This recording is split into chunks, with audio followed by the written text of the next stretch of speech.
నేను ఒక 4-5 విషయాలు మాత్రం మనవి చేస్తాను.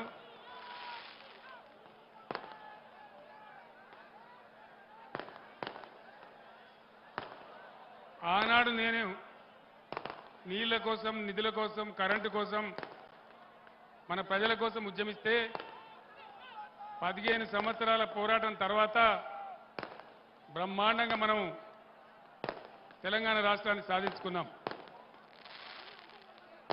ఈ టపాకాయలు కాల్చేటోడు మనోడేనా మంచోడవాడు?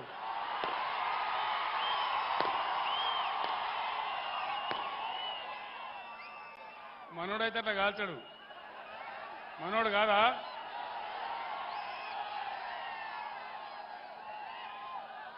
దయచేసి పోలీసు మిత్రులు ఆ టపాకాయలు ఆపేయాల. అది ఎన్నికల నియమావళికి విరుద్ధం, ఆ విధంగా చేయకూడదు. నీళ్లు ఆనాటి నుంచి ఈనాటి వరకు మన పోరాటం నీళ్లు.